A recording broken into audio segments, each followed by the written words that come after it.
Each year, Microsoft Research hosts hundreds of influential speakers from around the world, including leading scientists, renowned experts in technology, book authors, and leading academics, and makes videos of these lectures freely available.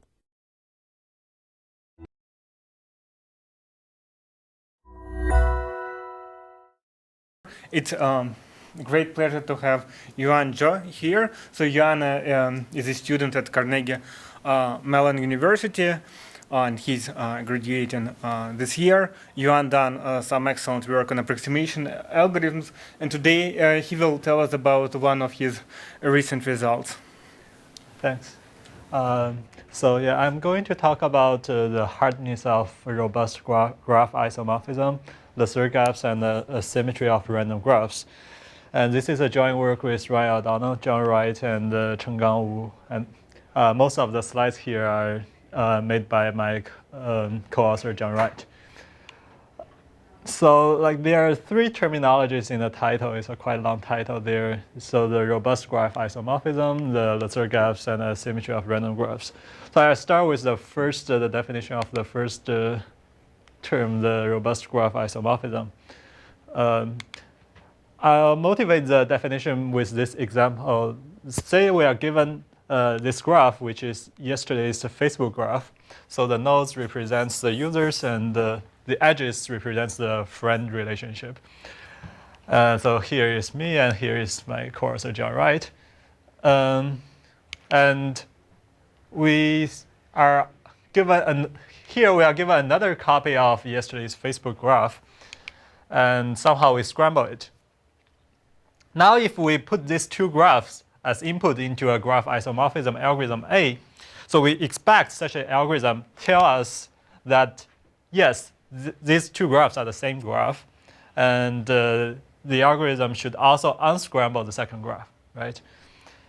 But let's look at another example. So we are still given this first graph as yesterday's Facebook graph, and here we are given today's Facebook graph.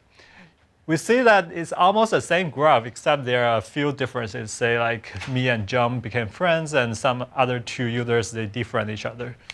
So here are the differences.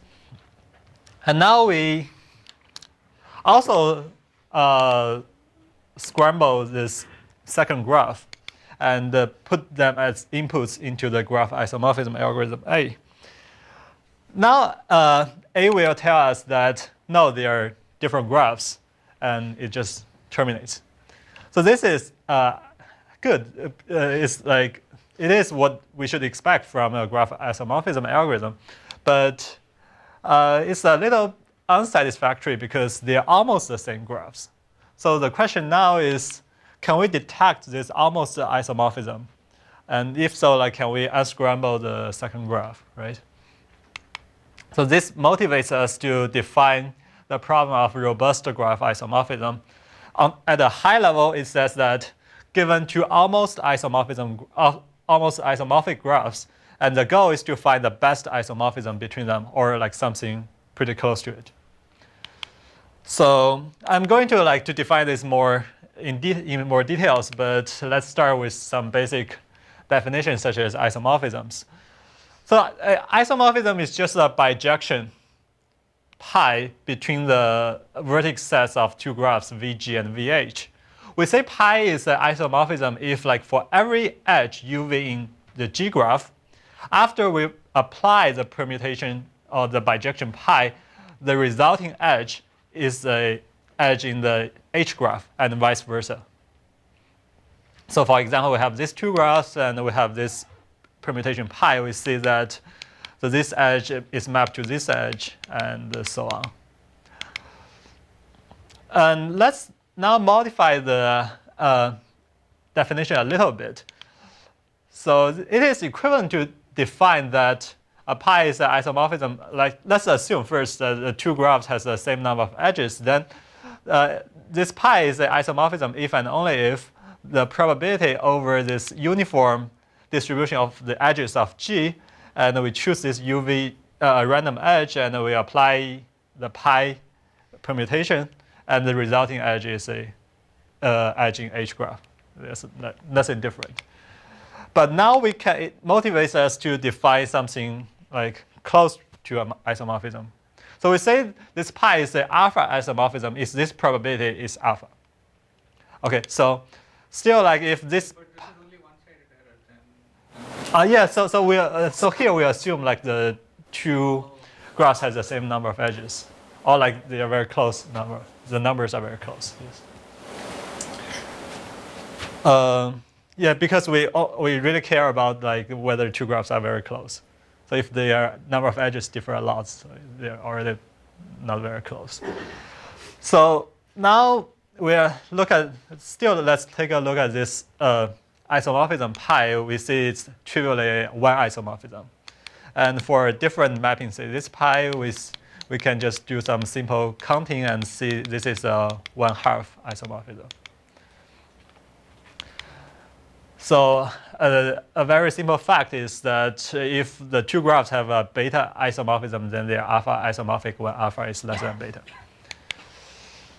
So with this definition, we can introduce the problem of approximate graph isomorphism. That is, say like we have two constants c and s for c greater than s. We want to, so the CS approximate graph isomorphism problem wants us to distinguish whether G and H are C isomorphic or they are not S isomorphic. So a simple fact is that for this 1, S approximate GISO, graph isomorphism is no harder than the normal graph isomorphism because the normal graph isomorphism is 1, 1 approximate graph isomorphism. But if like we make this completeness factor like this number 1 to 1 minus epsilon, it's not very clear like how hard this problem is. And actually this problem relates to the robust graph isomorphism problem. So for robust graph isomorphism problem, we are given two graphs G and H, which are like very close to be isomorphic, say 1 minus epsilon isomorphic. And we want the algorithm to output a isomorphism, which is 1 minus a function r of epsilon. And this r of epsilon goes to 0 as epsilon goes to 0. So this means that if they are really close to isomorphic, to being isomorphic, we want to certify that they are very close to being isomorphic. So this robustness of this algorithms are like studied before. Like for the constraint satisfaction problems, before we propose a conjecture that characterizes all the constraint satisfaction problems that have a robust algorithm. And it was later confirmed by Bartel and Kozik. And we also introduced this robust graph isomorphism in another paper, and we gave a robust graph isomorphism algorithm for trees. So a very interesting question is like for other class of graphs, such as planar graphs, do they also have robust graph isomorphism algorithms? Okay, so also for the graph isomorphism, so for the approximate, this is a brief history of the approximate graph isomorphism problem. So it was known that when the two graphs are dense, say like the number of edges is omega n squared, then this problem can be well approximated. But in our talk, we are mostly interested in the sparse graph, say like the number of edges is linear in A. And Arvind et al., they also showed some hardness of approximation results for this, for some variants of this approximate graph isomorphism. But in their problem, the vertices have colors, and that is easier to show hardness result. So now we deal with the graphs without colors. And for the graph isomorphism problem, it is famously, it is not known to be whether NP or NP complete, and there are some evidence that it is not NP complete. So now the question is what about the robust graph isomorphism problem? And so this is one of our main results. We prove that assuming the Feige's random 3 XOR hypothesis, there is no poly-time algorithm for robust graph isomorphism. Okay, so more technically, we show that there is a constant epsilon 0, such that for every positive constant epsilon, there is no poly-time algorithm can distinguish between 1 minus epsilon isomorphic or like not being 1 minus epsilon 0 isomorphic.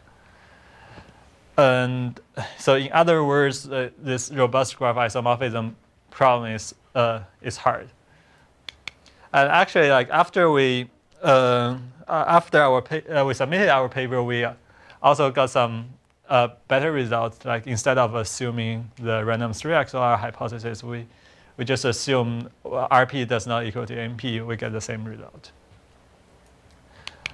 And so this is our first result. And now let me introduce our second result. But before that, let's look at the past algorithms for the normal graph isomorphism problem. So the first algorithm is just brute force search. It takes n to the n factorial time.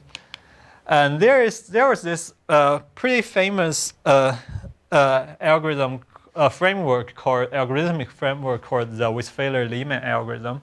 It is some lifted algorithm for the color refinement algorithm. So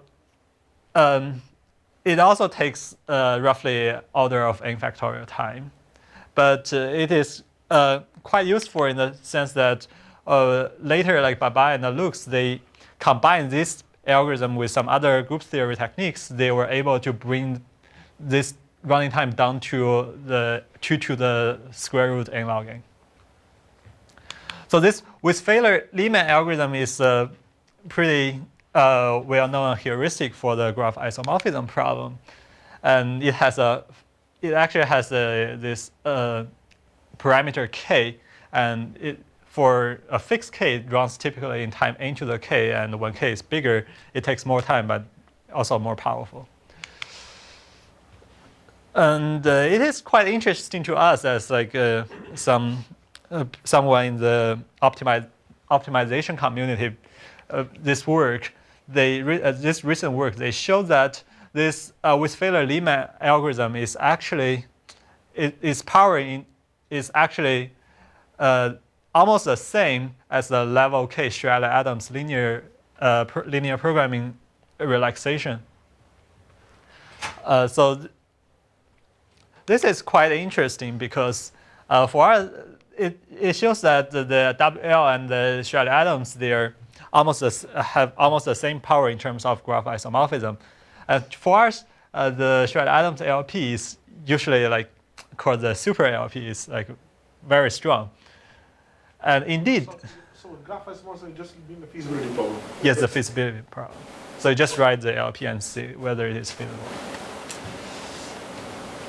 So indeed, like even on the other side, on the graph isomorphism community, there was once like it was speculated that this WL or whatever Shredder-Adams algorithm could solve graph isomorphism even for a very, very small k equals to log n, order of log n. But this was later, this conjecture was later refuted by Hai, Führer, and Immermann. They showed that for some graphs, in order to prove that these two graphs are not isomorphic, you actually need k to be omega of n for WL or Shredder-Adams. Okay, so but back to our Shredder-Adams view. So Shredder-Adams is a very strong LP relaxation, but still we can ask questions like, can we use some even stronger relaxation tools such as SDPs? What about Lasserre or sum of squares, which is like super duper SDP? Okay, so let me first introduce our results. So in this work, we show that using like strong SDP relaxation techniques, it actually does not help. We show there exists some graph such that they are very far away from being isomorphic. They are say 0.999. They are not 0.99 isomorphic, but the Lasserre hierarchy, the linear round Lasserre hierarchy, thinks they are isomorphic. Okay, so this is our second result. What is the definition of 1 minus epsilon isomorphic? Oh, it just says like so they are not there exists some permutation of the vertices, such that if you permute the vertices of the first graph, and so say 1 minus epsilon fraction of the edges in the first graph overlap with the second graph. And you assume the two graphs have the same number of edges. Do you know this epsilon 0 in your results? How? So are there any algorithmic sort of lower bounds on epsilon 0? Do you know whether like so you get maybe something like 0.0 and it's really bad. 9 or so here, but do you know that for something you can distinguish 1 minus small epsilon than the higher? Actually, that's a very good question. I suspect that you can even the true answer might be like 1 comma delta for even every constant delta, but we don't know how to prove it. Okay. Yeah. So I'll mention that in the even one comma delta. You think? I mean for Lasserre. But hardness is like 1 minus epsilon comma delta. Okay. Yeah. But you don't give any hardness under any other condition. So this does not give any hardness essentially. Sorry. This does not give any hardness for graph isomorphic. No. This so our first result gave hardness on robust graph isomorphism. I see. The previous one, but this one only says that for this Lasserre hierarchy, it cannot. Not only it fails to do the exact graph isomorphism, but it fails significantly.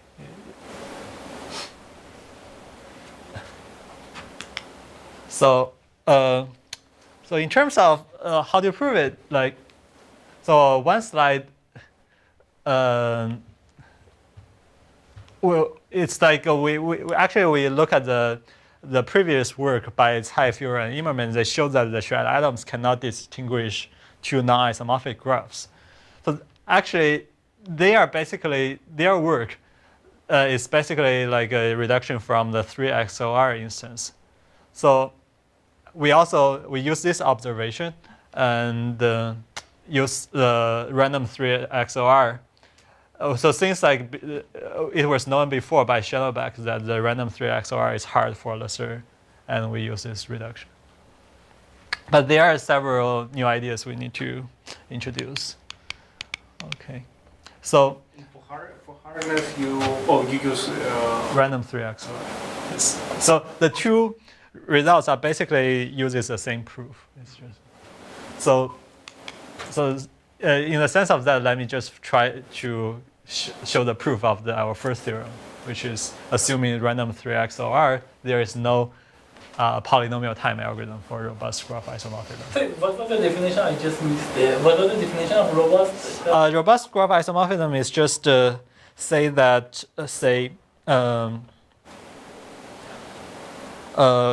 you are given two graphs, they are really, really close. So the algorithmic task is to find out a permutation to certify this, which more technically is saying like if they're 1 minus epsilon close, the output of your algorithm should be a isomorphism which is 1 minus a function of epsilon, f of epsilon, such that this f of epsilon goes to 0 as epsilon goes to 0. Think of f of epsilon being some square root epsilon, or even like 1 over log 1 over epsilon, something that goes to 0 as epsilon goes to 0.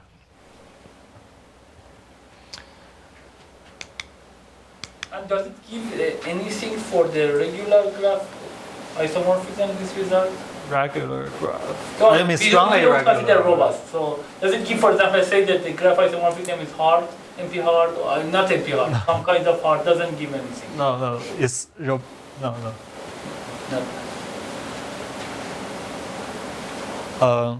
Okay.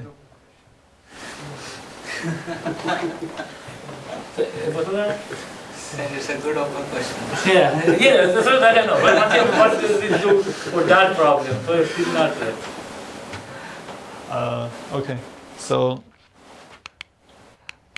yeah, so here is our reduction.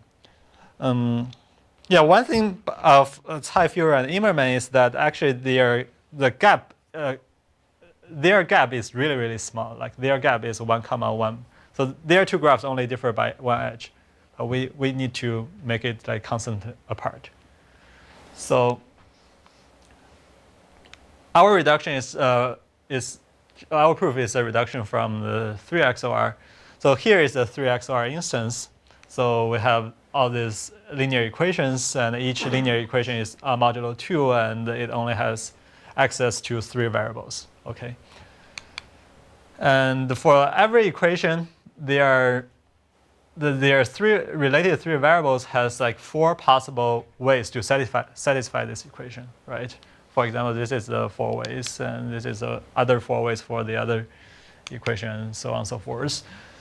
So the goal is to find out the assignment to satisfy as many equations as possible. And this is easy when this instance is satisfiable. We can just use Gaussian elimination. And but once it is almost close to being satisfiable, so 1 minus epsilon satisfiable, then theorem by Hossa says that we cannot even find out a solution that satisfies a half plus epsilon of the equations.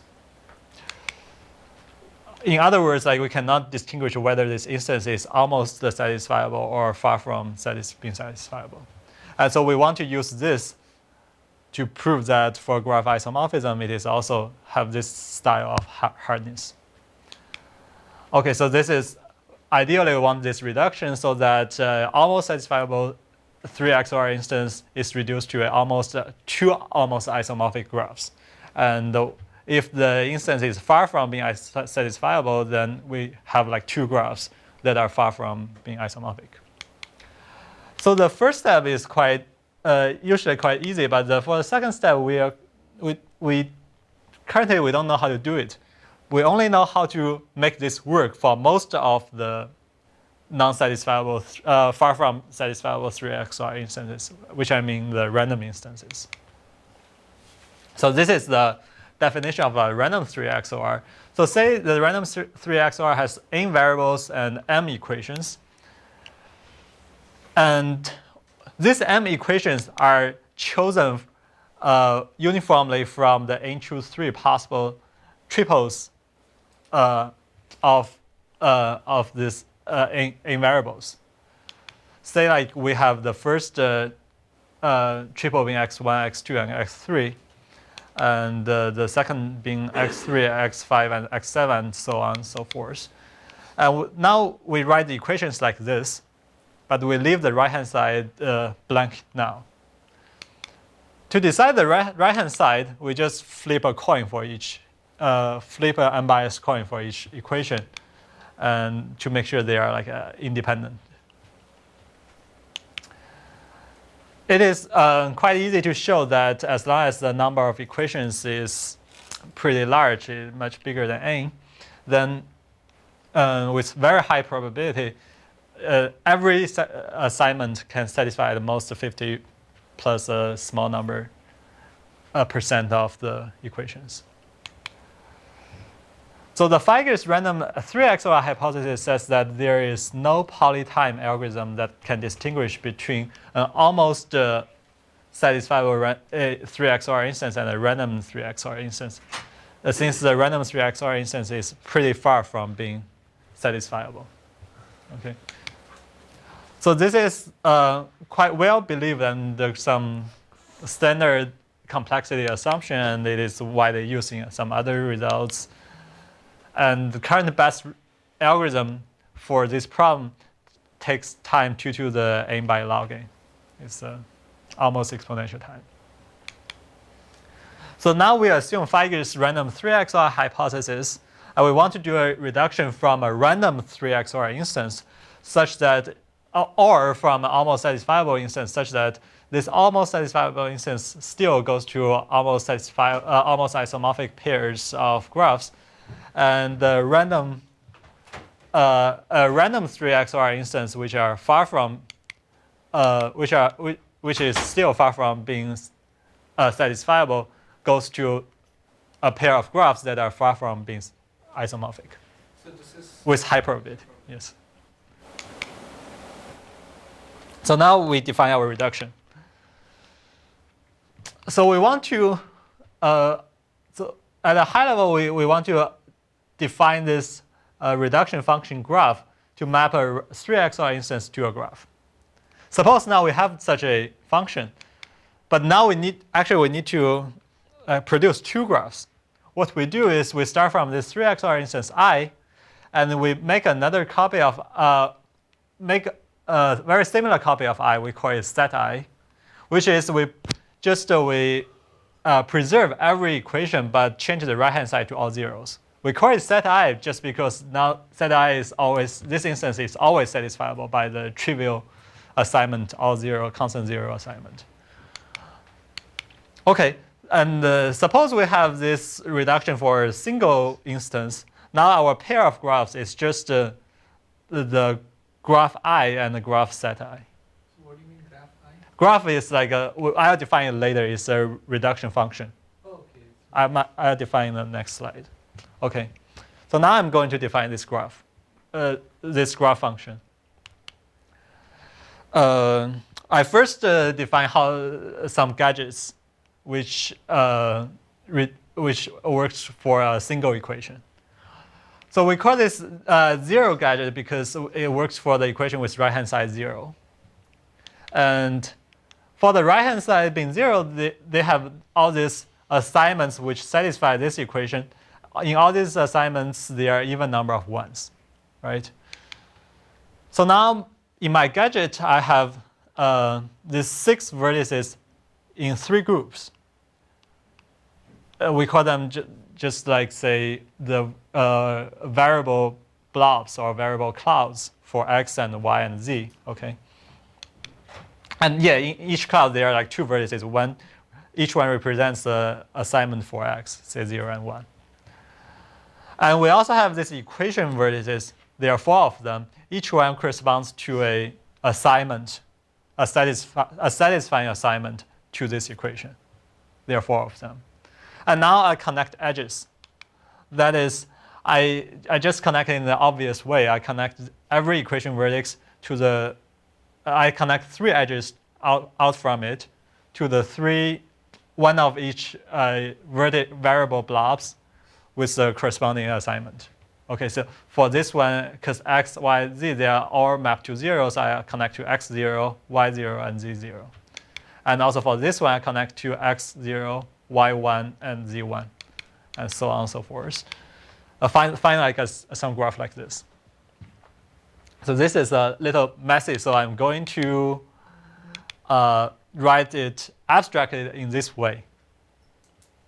So this cloud represents the equation vertices for this equation, and these 3 smaller clouds represents the variable vertices. Okay. And similarly, I define the equation, the one gadget, which work for the equations with right-hand side 1, is just very similar. I define this equation vertices and variable vertices, and connect the corresponding edges. And I also abstract it in this way. So we see like both the one gadget and the 0 gadget, they actually, when I abstract it out, zoomed out, they look the same. The only difference is like how I connect the edges between these equation vertices to these variable vertices. So now, finally, I'm ready to define this graph function. So in the resulting graph, I will have equation clouds for each equation. That is, in each cloud, I have 4 vertices corresponding to the 4 satisfying assignments, no matter whether its right-hand side is 0 or 1, right? And for each variable, I introduce this variable cloud, which contains 2 variables. And I just use a very obvious way to apply the gadget. That is, for each equation that is a 0, with right-hand side 0, I put say 0 gadget here. And for this one, the right-hand side is 1, I put the 1 gadget here. And so on and so forth. So finally, I get this graph. And take a step back. Our final reduction is that because we need two graphs, so we take both this instance, the original instance, and the instance, the set instance, and apply the graph function to both of the instances. I have the two graphs G and H. So this defines our reduction. Any questions? And now we need to show this completeness case and the soundness case. Okay. So the completeness case is pretty easy. So we need to show that for almost satisfiable 3 XOR instance, the two graphs are almost being isomorphic.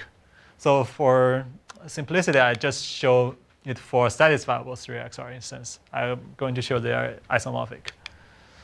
So it's just we do it in the obvious way. That is, so assume that we have a assignment F, which is a satisfying assignment for the instance I. Let us use this F to construct an isomorphism pi between G and H. So this is how we construct the isomorphism. For each variable blob, the two vertices are mapped to the corresponding two vertices there. If this variable is assigned to 0. That is, if it is assigned to 0, the pi maps x1, comma 0 vertex to the 0 vertex here, and 1 vertex to the 1 vertex here. If x2 is assigned to 1, we swap the mapping. That is, I map the 0 vertex to the 1 vertex, and I map the 1 vertex to the 0 vertex, and so on. And now how to map the corresponding, we want to map the equation vertices here to the corresponding equation vertices here. How do we do it? We need an observation that is, so for the right-hand side, for this graph, all the gadgets we apply are 0 gadgets because we zero out all the right-hand sides. So then we need to say that if this equation is indeed with right-hand side 0, therefore here is also a 0 gadget. Then for every even assignment, because F should satisfy this equation, so it should be an even assignment. There is an isomorphism between these vertices to these vertices, given that the bottom variable vertices are fixed. And similarly, if this is a 1 gadget, then for every odd assignment, there is an isomorphism. So let me just demonstrate it by one example. Say the right-hand side is a 0 gadget, and here we have a 1 gadget, or say we have a 1 equation. We choose this assignment to x, y, and z. So the pi maps 0 to 0, 1 to 1 for x, because x is assigned to 0. And so is for y. For z, it swaps, so it maps 0 to 1, maps 1 to 0, because z is assigned to 1, assigned by 1. And now we see there is this isomorphism for the equation vertices. Let me just check it. Because pi only swaps this z vertex, that we can check that for this 0, 0, 1 vertex, on the right-hand side, we map it to 0, 0, 0, and we see that all these 3 edges are preserved. And we can also check that for this vertex to this vertex, all the 3 edges are preserved, and so on. So you can just trust me that there is always a way to map the equation vertices such that all the edges are preserved. So we can construct such a pi which is indeed an isomorphism between G and H. Okay. Now we come to the soundness. That is, we want to show that for a random 3 XOR instance, it is far from being isomorphic. And I'll cheat for most of during most of the time. So, but what I say might not be correct, but they can be corrected. So we want to show that for a random 3 XOR instance, with high probability in our reduction, we get 2 graphs that are far from being isomorphic. So we usually would do the contrapositive. That is, whenever the 2 graphs are almost isomorphic, we can decode a assignment such that which almost satisfies this instance I. So now let's see what must be true about pi. So indeed, like most of the pi's can go crazy. That is, it can map like some equation vertex to some variable vertex. It can map some variable vertex to some equation vertex, and also like map some equation vertex to some equation vertex which not belong to the same equation, right? We don't want this to happen, and you can believe me that after doing some tricks, then if pi is very close to being isomorphic, then none of this will happen. What we can guarantee is almost like this. A pi maps all the equation vertices in the same blob to all the equation vertices in the same blob. They might not be the same. They might not be corresponding to the same equation, but it must be like from one blob to the other blob. It's also true for these variable blobs. Okay. But actually, this is what we dream for this scenario. That is, not only what I just said was true, but also it indeed maps this blob from equation 1 to the blob in equation 1 in the other graph. I mean, it maps the corresponding blobs to. So you can believe me that if pi really looks like this, the rest of the proof should go through really easily. We can just decode the assignments for these xi's by like whether they are mapped from 0 to 0 or mapped from 0 to 1. But sometimes this fails. When does this fail? So a simple answer is that it fails when the equation graph has loss of symmetry. That is, take this for the example. That is, say like for the first equation we have x1, x2, x3, and the second equation has x3, x4, and x5, and the third one has x5, x6, and x7. In this case, what does G and H look like? G looks like this. So at a high level, the zoomed out level, they look like this, right? And now a pi could just map this equation 1 to equation 2, and while mapping this x1, x2, x3 to x3, x5, x2, x3, x4, x5.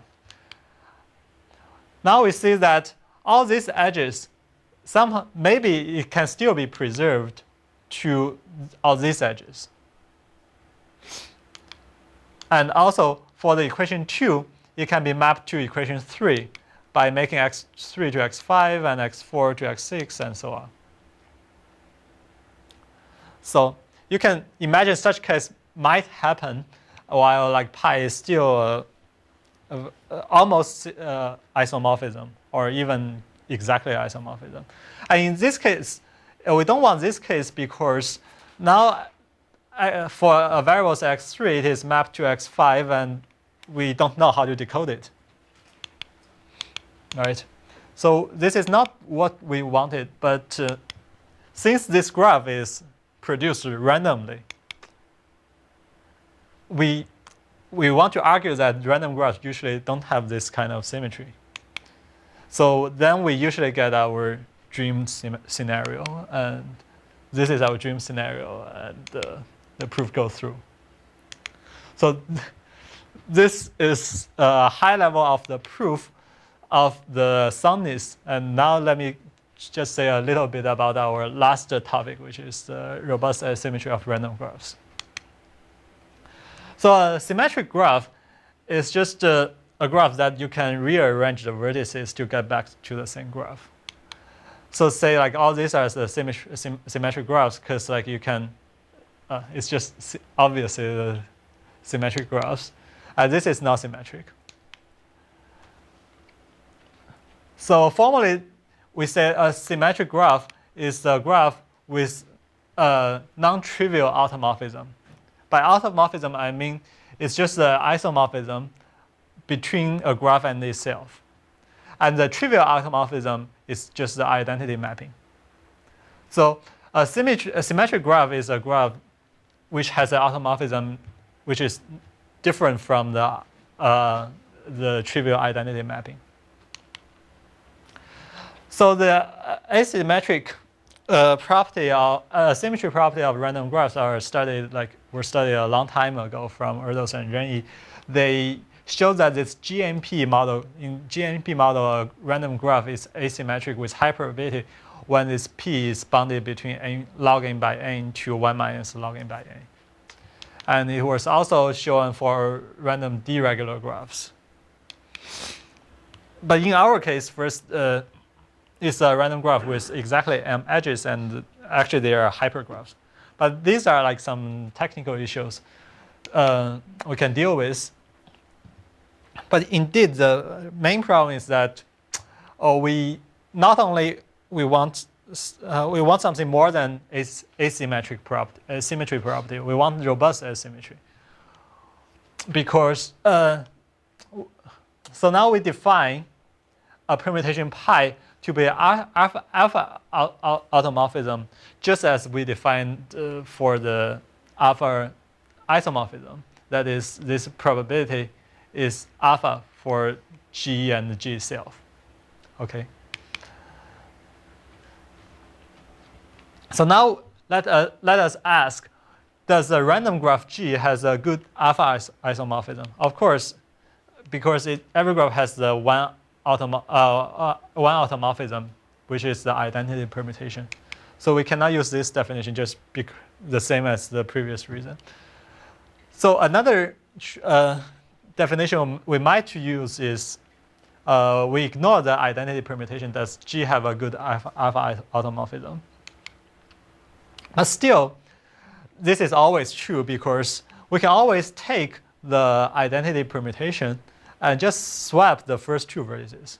We see that there are not many edges to be affected in this way, so it's still a very good automorphism. So our final definition is we want G to have, we ask whether G has an alpha automorphism which is far away from the identity function or the identity mapping. So indeed, now we have our theorem which says that let G to be a random graph, then with high probability, any automorphism, any very good automorphism, 1 minus epsilon automorphism for G is epsilon close to the identity function for any pretty large epsilon. So there are some restrictions on the number of edges and this epsilon, but it is enough for our application. Okay, so this is a high-level proof, and there are some open questions.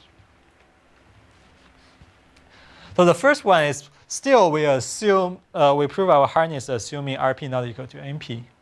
So can we make it just the NP hardness proof? There we need to explicitly construct some graphs that are robustly asymmetry. So currently we know that random graphs are such graphs with very high probability, but we don't know any great candidate graphs for deterministic construction. Once we get that, it will give us an NP hardness proof for the robust graph isomorphism problem.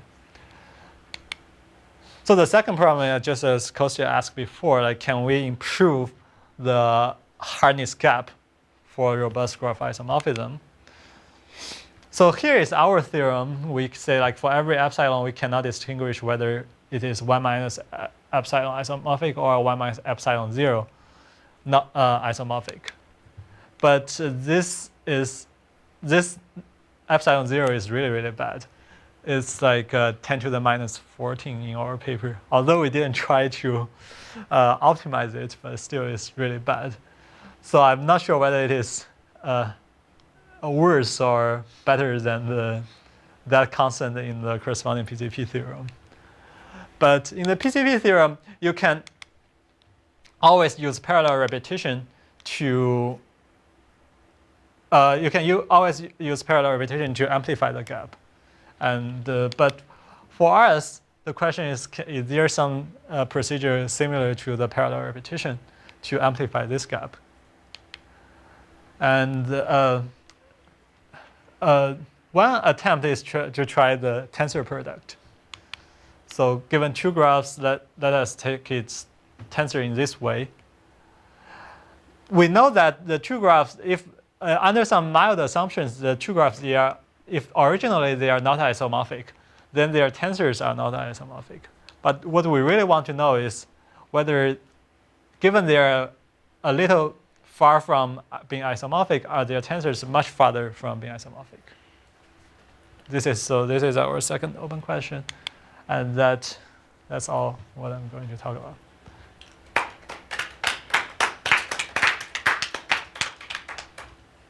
Questions? So you didn't talk much about the gap. No, what gap? Didn't you mention gap? Integral to that. Oh, so the integrality gap follows roughly by the same proof. Because we use the Shannon-Back's integrality gap for random 3 XOR. So the sumness, which is the most technical part, is the hardest part is the same. We only have to show the completeness in the Lasserre language. But that is usually, you can expect it to be true. And so assuming this XOR conjecture or for Lasserre gap, your epsilon 0 is equal to a half or not? Because Sorry. So you have hardness assuming that RP is not equal and then Yes. you, as I understand, rely on the PCP theorem. But for XOR, if you assume the Feige's conjecture, then you use then can you show hardness when epsilon 0 is equal to half? It's hard to distinguish it as half plus epsilon and 1 minus epsilon satisfiable. Half plus. So are you asking, is there a gap like 1 minus epsilon comma 1/2 plus epsilon? Yes. In the XOR case, exclusive work. I don't think so. I don't see why like 1/2 is important is like magic for graph isomorphism, right? Yeah, but you're right. Like if you're given like a 1,1/2 gap, you usually don't expect to show a bigger gap. But I think the most cost that does not come from this gap is from some other procedure. I see. So in Feige's conjecture, is it hard to just so essentially you get that it's half plus epsilon and 1 minus epsilon, right? Or so random instance will be half plus epsilon. Yes. Which is fine. But there you can always use some like extensions of that conjecture, like not on modulo 2, you do it on modulo Q. Somehow you can always assume a very big gap. Right? But still, like using that big gap, I don't think we can get something significant. No, I'm just curious. So in your proof, where do you lose the same? I mean, why don't you get the same? 1/2. The same gap as in the original sort of. Oh, because there are many ways to lose. So we need to make sure that the equation blob goes to the equation blob. It's like we need to add some extra edges, and there we already lose a lot. Yeah.